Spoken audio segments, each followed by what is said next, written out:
के जख्मों को छुपाने का हुनर आता नहीं। कोई भी दर्द हो चुप रहने से जाता नहीं। हमने चाहा था कि भूलेंगे तुझे एक दिन हम, पर ये अरमान कभी दिल से मिटाता नहीं।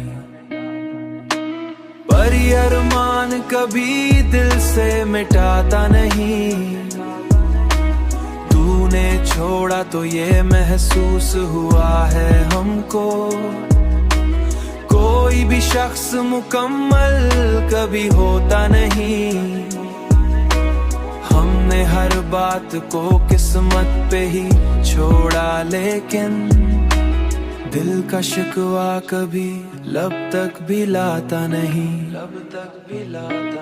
ये जो तन्हाई है ये साथ निभाती है सदा। कोई अपना भी तो हर वक्त मिलता नहीं। कोई अपना भी तो हर वक्त मिलता नहीं। हमने देखा है मोहब्बत का यही रंग यहाँ, जो भी हंसता है वो अंदर से हंसता नहीं। हमने चाहा कि संभल जाए तो मुमकिन न हुआ। दिल कौसम कभी यकसां भी रहता नहीं।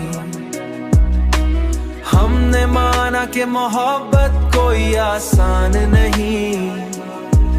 ये वो दरिया है जो आसानी से पार होता नहीं। हमने देखा कि यही दर्द हमें आखिर में जीने का हुनर भी सिखाता है, मिटाता नहीं। हमने चाहा कि बदल जाए ये हालात, मगर वक्त के आगे कोई चल पाता नहीं। हमने देखा कि यही जख्म हमें आखिर में, हमने चाहा कि सुकून आए कभी दिल को, मगर ये दिल है कि किसी हाल में रुका ज़माने से, सीखा ज़माने से अपने ही दर्द को किसी से सुनाना नहीं।